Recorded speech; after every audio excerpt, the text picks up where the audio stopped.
Okay, so we're going to continue talking about triangles, and so here's an important concept. It says that if one triangle, if one angle of the triangle has a greater measure than another, then the side opposite is also greater. So if we look at this little triangle here, you might be able to eyeball which is the biggest angle there, or which one is the smallest. So actually, if you look, angle R looks like it's the smallest, and looking directly across, notice this side, the opposite side, is the smallest. So the order of the angles and their magnitude is also the order of the opposite sides. So that's how this all works there. So I mean, if you really think about it, if I have, let's go for a big triangle. Go. Look at the little tiny angle that I have. So right in this section. Tiny angle, and if I complete this triangle, then this opposite side is very, very small. Whereas as I increase the size of that angle, look at the size of that side. Imagine you're connecting those two. It just gets bigger and bigger. So for example, this one there. It's massive. It's the largest side because that's the largest angle, as opposed to here, a very, very tiny angle gives us the smallest side, a very, very tiny side. So that's one way to think about that. So here with this triangle, we have angles A, B, and C and sides A, B, and C. So if C is less than A is less than B, then what about A, B, and C? Well, C is the smallest side, so C is going to be the smallest angle. If A is the next smallest side, then A is the next smallest angle, followed by B. So that's the order that these follow in their sides and angles and the relationships. All right, now we want to determine the relationship between the lengths of the given sides. So LM and LP. Well, if we look at LM, that's opposite of a 59-degree angle. LP is opposite of a 83-degree angle, or in 83-degree angle. So that means that LP is going to be bigger. So LP is bigger than LM. Likewise, MP and MN.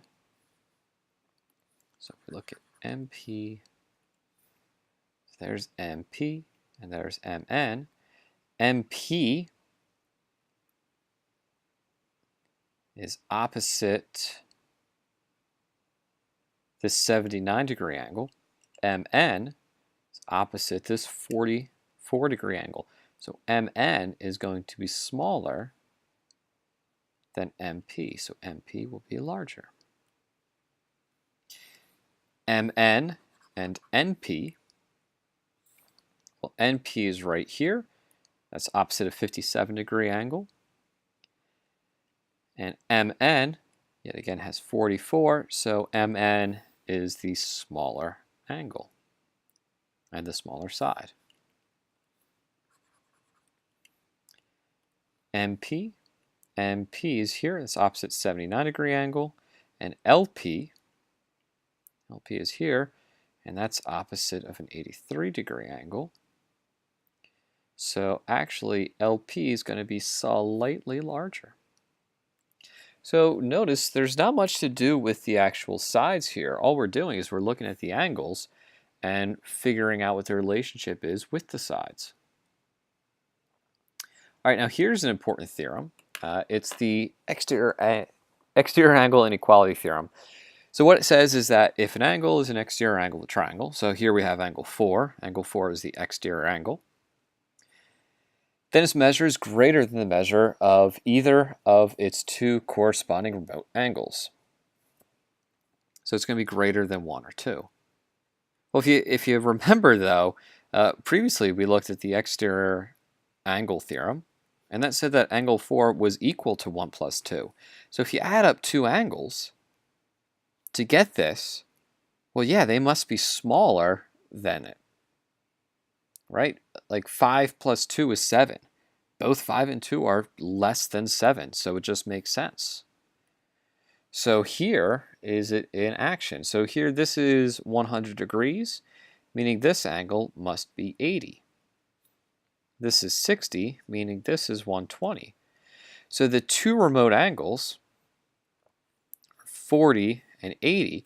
And there you go. There you go. You can see that they add up to get this. That's the exterior angle theorem. And each individually is less than this. Exterior angle inequality theorem. So let's look at some applications. So use the exterior angle inequality theorem to list all angles that satisfy the stated condition. All angles whose measure are less than angle 1. So there's angle 1. So just looking at that triangle that's right there, we know that that's going to be angle 3 and angle 2.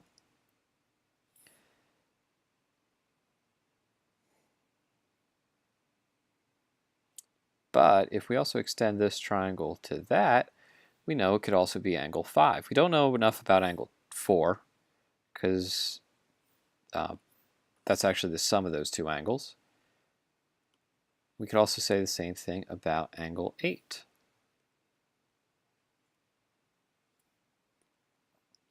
All angles whose measures are less than 9.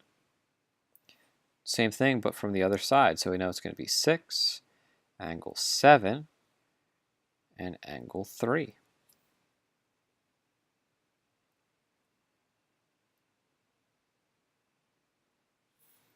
All angles whose measures are greater than 5.